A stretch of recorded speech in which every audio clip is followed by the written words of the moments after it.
नमस्कार, आप देख रहे हैं आरपीडी न्यूज चैनल। बांसवाड़ा जिले की पंचायत समिति अर्थुना की लैम्स रायाना के नवनिर्वाचित अध्यक्ष श्रीमान भरत पाटीदार से आरपीडी न्यूज टीम ने लैम्स से संबंधित विशेष बातचीत की। बातचीत में अध्यक्ष ने बताया कि किसानों को लैम्स के अंतर्गत सरकार की प्रत्येक योजनाओं से अवगत करवाते हुए योजनाओं का लाभ दिलाया जाएगा। तो आइए जानते हैं आरपीडी न्यूज विशेष बातचीत में बिरबल कड़वा के साथ अध्यक्ष भरत पाटीदार के लैम्स के प्रति विचारों को।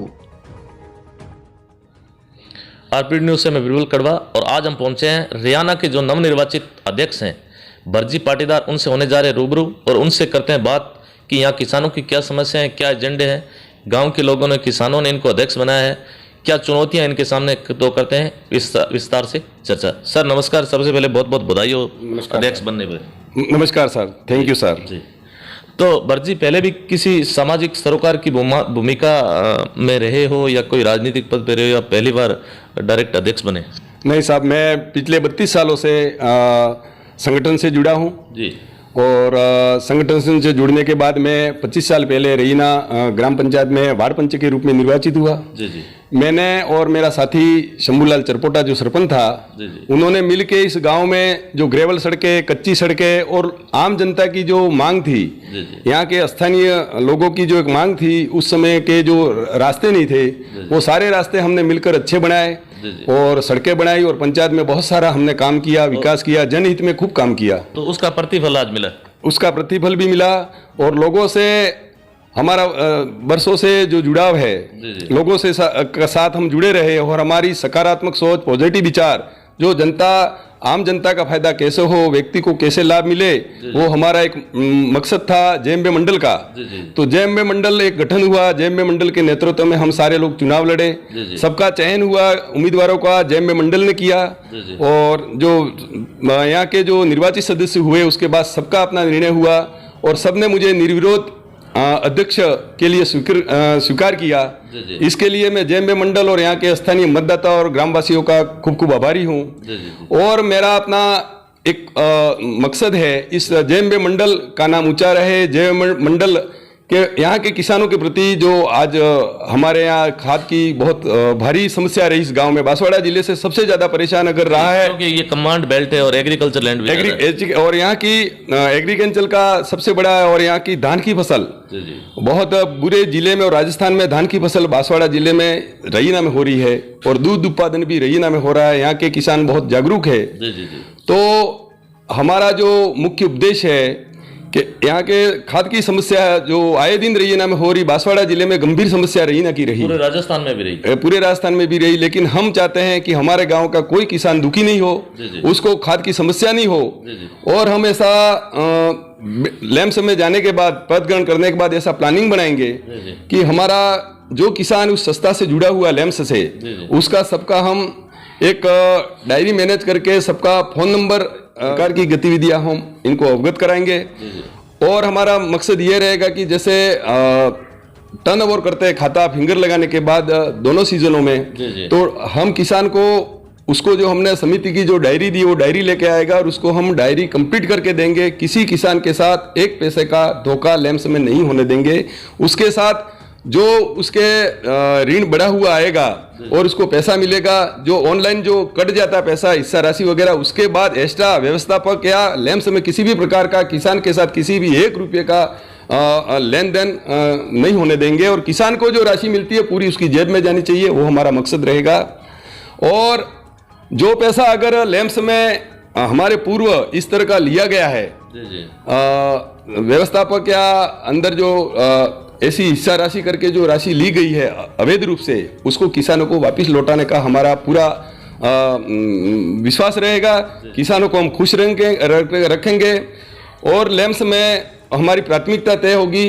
समय समय पे किसानों को जो सरकार की गाइडलाइन है और सहकारिता की गाइडलाइन है, सरकार की कोई भी योजना आती है उसका प्रत्येक किसान को लाभ मिले, ग्रामवासी को मिले। हाँ, सरकार की जो प्राथमिकता है, जो सहकारिता में सरकार की जो गाइडलाइन है, किसानों के लिए जो फायदेमंद योजना है, उनको समय समय पे हम मतलब ग्राम सभा भी करेंगे, संचालक मंडल के सदस्यों की मीटिंग तो करते रहेंगे, लेकिन ग्राम सभा करेंगे और ग्राम सभा में फॉलोअप करेंगे, पूरी जनता को मैसेज करेंगे कि सरकार की ये योजना है, उसका अधिक से अधिक लाभ लो और हम इस संस्था से अधिक लोगों को जोड़ेंगे।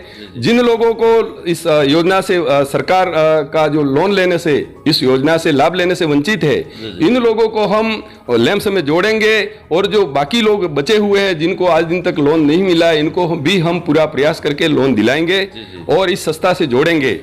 और आने वाले समय में किसी भी किसान का जो फायदा है इस संस्था के जुड़ने के बाद, आकस्मिक किसान बीमा दुर्घटना हो और उसको सरकार की जो लाभ की योजना है उससे भी हम इनको वंचित नहीं रहने देंगे। और हमारा मकसद पूरी जनता को विश्वास में लेके पूरी जनता का काम करना, सब लोगों को खुश करना और सब लोगों के प्रति पॉजिटिव सकारात्मक सोच रख के इस लैंप्स को बहुत बढ़िया बनाना हमारा मुख्य उद्देश्य रहेगा।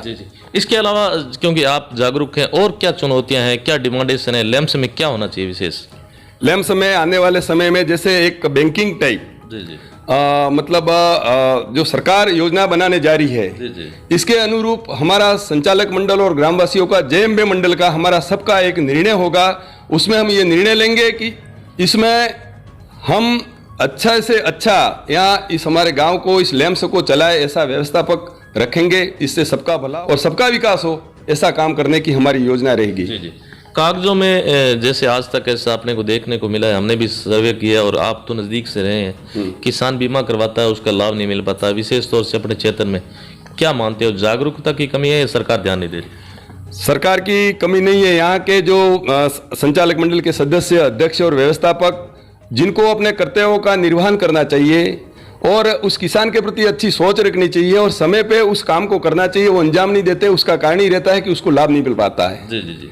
इसलिए हम ये सोचेंगे कि आने वाले समय में इस संस्था में किसी भी का ऐसा काम हो, उसको हम पूरा तन मन धन से ईमानदारी के साथ करेंगे और उसका जिसको लाभ पहुंचाना है उसको इस तरह का लाभ पहुंचाएंगे। अध्यक्ष महोदय, अपन बात करते हैं लैंप्सों की। लैंप्स है किसानों का मंदिर है वैसे देखा जाए तो, बिल्कुल सही है। लेकिन कई बार ऐसा होता है कि जैसे आपने कहा खाद वगैरह, ये तो एक बात है ही, चलता है इसके साथ, लेकिन किसानों को, किसान ऋण लेता है, कई बार लिमिट है, वो बिल्कुल नामात्र की, किसानों के नामात्र का लोनिंग वगैरह की सुविधा उपलब्ध होती है, तो उसको लेके क्या कहेंगे?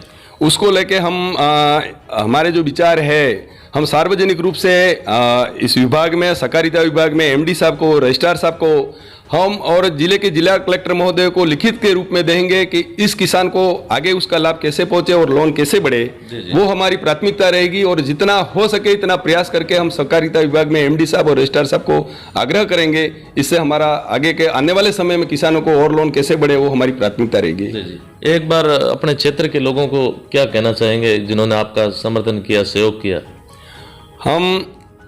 मैं खुद मेरे ग्रामवासियों का और जेएमबी मंडल का आभारी हूँ। जेएमबी मंडल ने एक पैनल बनाया और जेएमबी मंडल के पैनल के ऊपर हमारे उम्मीदवार तय हुए और उम्मीदवार तय हुए उसमें मेरा भी चयन उन्होंने किया। और चयन करने के बाद सब जेएमबी मंडल के लोगों ने एक संगठन मजबूत खड़ा कर दिया इस गांव में, और वो संगठन है, वो संगठन हमारा काम कर रहा है। ये जीत जो हुई है वो जेएमबी मंडल की जीत है और जीते हैं हम, वो जेएमबी मंडल की जीत है। हम विकास करेंगे, वो भी जेएमबी मंडल की जीत है। और जेएमबी मंडल की देन से ही हमारा ये जो संगठन तय हुआ, इससे ही हम निर्वाचित हुए और हम अध्यक्ष बने हैं। जी। तो यह थी हमारी खास मुलाकात भरत पाटीदार, हरियाणा के जो नवनिर्वाचित अध्यक्ष हैं। उनका कहना है कि किसानों की अगर कोई समस्या आती है, सरकार की कोई भी जन कल्याणकारी योजना आती है, वो हम प्रत्येक किसान तक पहुंचाएंगे और प्रत्येक किसान को फायदा दिलवाएंगे। जी बताइए सर। मेरी एक जो भावना है, जो लोगों की अपेक्षा और लोगों की जो भावना मेरे पर जो लोगों का आशीर्वाद रहा चेयरमैन बनाने के उपलक्ष्य में, तो मेरी जो अंदर से भावना है, मुझे ये अवसर मिला है तो मैं बिल्कुल ईमानदारी के साथ, बिल्कुल ईमानदारी इसलिए 100% पूरा पॉजिटिव विचार मेरे है और मैं पवित्र मन से, पवित्र शुद्ध मन से ये कहना चाहूंगा कि जो अवसर मिला है उसमें ईमानदारी से लोगों की सेवा करना मेरा उद्देश्य है और सेवा करके ही खरा उतरूंगा जनता के बीच में। एक बात मेरा क्वेश्चन याद और आ गया, मतलब जैसे अब की बार सरकार बजट स्तर की बात करते हैं, अपने राजस्थान सरकार का बजट अंतिम बजट था अपने इस कार्यकाल का और केंद्र सरकार का पहले बार, किस में आपको अच्छाई नजर आई और वास्तव में क्या होना चाहिए था? मुझे साहब बजट में राज्य सरकार का भी बजट बढ़िया है, केंद्र सरकार का भी बजट बढ़िया है और आने वाले समय में जो बजट है वो सरकार का जो बजट है वो नीचे स्तर पर हमारे किसानों तक और सोसाइटियों में वो बजट आए, इससे किसान को उसका लाभ पहुंचे, वही हमारी प्राथमिकता रहेगी। हाँ, तो यह थी हमारी खास मुलाकात। बरजी पाटीदार काफ़ी युवा है, काफ़ी बहुत ही अच्छे इनके विचार है किसानों के प्रति। इन्होंने कहा कि सरकार की कोई भी जन कल्याणकारी योजना आती है प्रत्येक किसान तक हम पहुंचाने का प्रयास करेंगे। धन्यवाद सर, आपने समय दिए, बहुत बहुत धन्यवाद। ओके साहब, धन्यवाद साहब।